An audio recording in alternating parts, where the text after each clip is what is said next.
Daf Yomi, Tractate Sanhedrin, page 42a, part 2. We're up to the words V'achar kach machnisin. Those words the Mishnah, the Talmud says, asks, Oso hayom v'sulo, v'tanya im yesh mamash b'dvarav, l'hoya yored misham l'oilam, v'im ein mamash b'dvarav ein yored kol hayom kulo. כדי שלא תהי על יסו יריד לו. אומר אביי תרגומה ein mamash b'dvarav. The Mishnah teaches, and afterward they bring in the second witness and examine him. Later the Mishnah states, but if one of the students said, I can teach a reason to acquit him, they raise him to the seat of the court and sit him among them, and he would not descend from there all day. The Gemara asks, that day and no more, but isn't it taught in Braita to Sefta 9.3? If the statement of that student has substance, he would never descend from there. Never meaning, I guess, until the whole case is over. As his statement demonstrates that he is capable of deliberating with the other judges. But if the statement of that statement does not have substance, he would not descend from there the entire day, in order that his ascent should not be descend for me humiliating. Abaye said, interpret the Mishnah to be with regard to a case wherein the statement of that student does not have substance. Okay? Which seems like it's reading into it after the fact, but it's an explanation.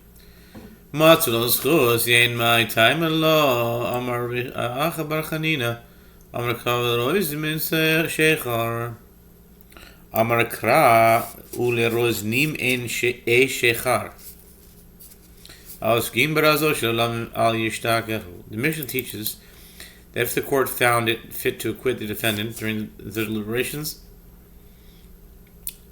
as all or majority of them agree to acquit him, they excuse him. The Mishnah further teaches that the judges would not drink wine all day. The Gemara asks, what is the reason they do not drink wine? Rabbi Acha Bar Chanina says that is because the verse states, it is not for kings to drink wine, nor for princes to say, where is strong drink?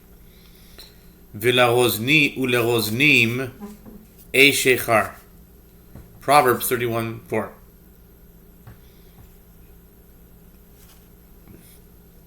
Rabbi Acha Bar Chanina explains there is a directive to those who deal with the secret of the world. With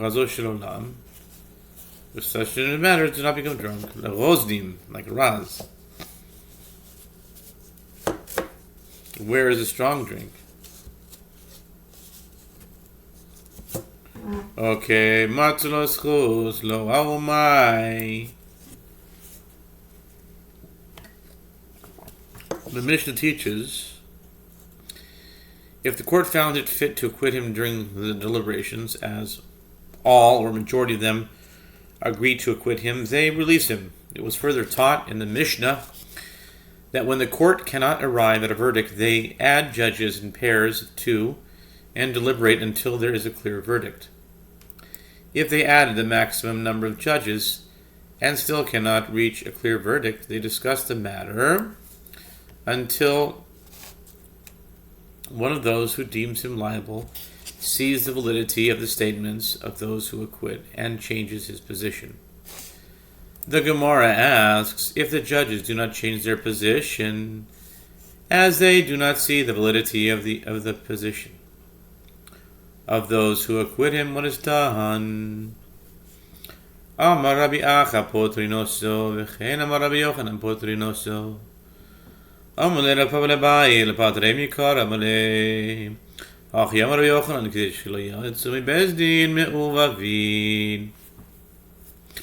Rabbi Acha says they release him as he was not found liable, and likewise Rabbi Yochanan says they release him. Rav Papa said to Abaye, but if they ultimately release him, if the court is deadlocked, why do they attempt to convince each other at all when they should release him from the outset? Abaye said to him, this is what Rabbi Yochanan said. The reason is so that they not leave the court confounded, without reaching some definite conclusion, as this would tarnish the reputation of the court. Ika de Amri, Omale Rav Papa le Abaye, Velomali Yosifu, Velifatre mi Bedina Kama.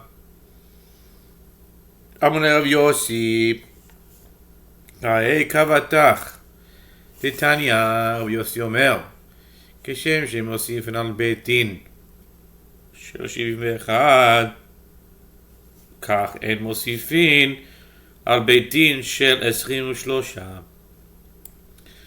Some say that this is what Rav Papa said to Abaye, but why do I need them to add judges at all when they should release him from the first court?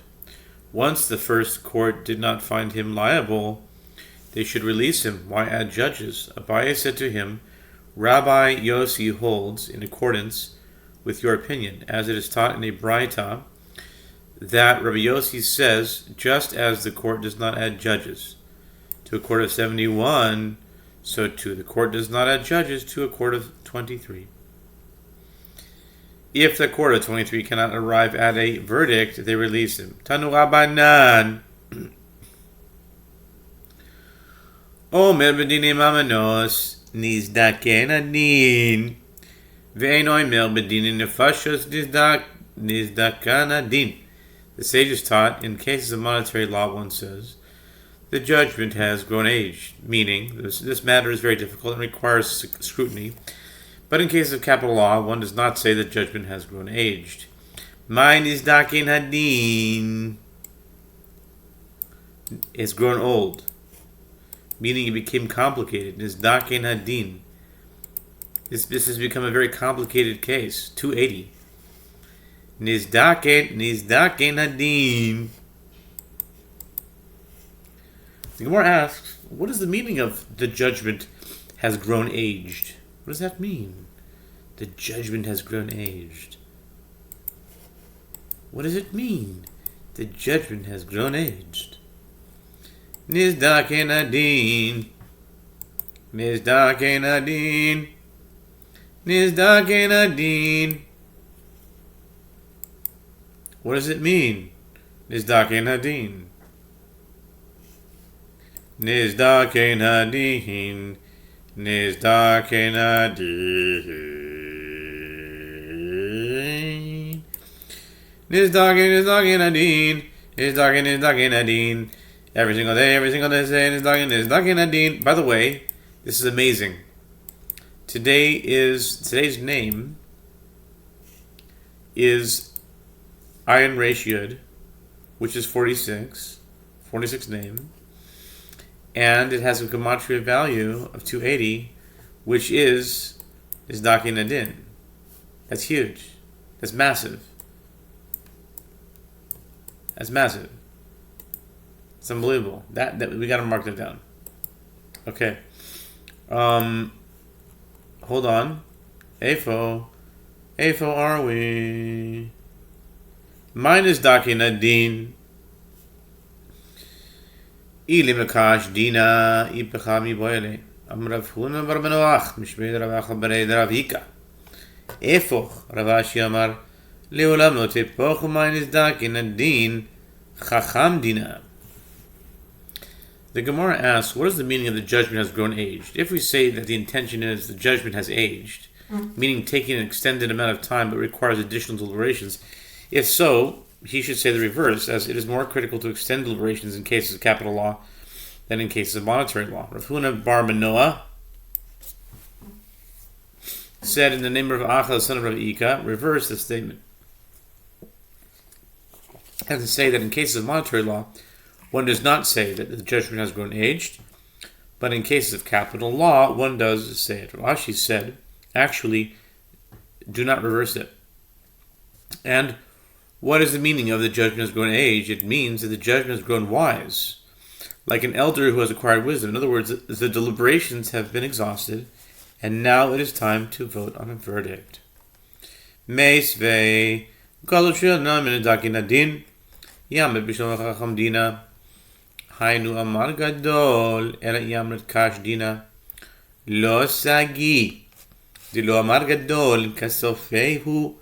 Tika machasef nafshe. The Gemara raises an objection to the first explanation from a Braise. In a situation where they did not reach a decision, the greatest among the judges says, the judgment has grown aged. The Gemara explains the objection. Granted, if you say this means the judgment has grown wise, this would be why the Braita states that the greatest judge says this statement as arriving at a verdict is an honor for the court, and consequently the greatest of the court should be the one to announce it. But if you say this means the judgment has aged, is it not enough that the greatest among the judges in particular not say so? Must he humiliate himself by stating that they cannot reach a verdict? The Gemara answers yes. Yes, the greatest of the judges must also announce that the court cannot reach a verdict. Being shamed by oneself is not comparable to being shamed by others. Therefore, it is preferable that the greatest of the judges state this conclusion rather than having one or more of the junior judges state it. Ika de amri, iamret bishlomo kash dina. Hainu deinu doime, mitbayesh leatzmo, mitbayesh meachirim ela iamret chacham dina. Gadol ashboche mashbach nafshe, v'haketiv yihalel chazar veloficha. Some say they raise an objection to the second explanation. Granted, if you say this means the judge has aged, this would be the reason that the greatest one states it because being shamed by oneself is not comparable to being shamed by others. But if you say this means the judgment has grown wise, should the greatest judge praise himself? But isn't it written, let another man praise you and not your own mouth, a stranger and not your own lips, Proverbs 27:2. Shani milta de vidina de agadol ramya. Kiditan gamru et hadavar, hayu michnisin otan. Gadol shebedayoni noimer, ish ploniata zakai, ish ploniata chayav. The Gemara answers, a matter of the court is different, as its administration is incumbent upon the greatest judge. As we learned in a Mishnah 29a, when they finished deliberating the matter, they would bring in the litigants. The greatest of the judges would say, so-and-so you're exempt from paying, or so-and-so you're liable to pay. Hadran alach, hayu bodkin, hadran alaich. It says you're hadran alaich, usually it says hadran alach. But it means we shall return to you, 5th chapter, hayu bodkin, and continue on to the next chapter, 6th chapter of Sanhedrin.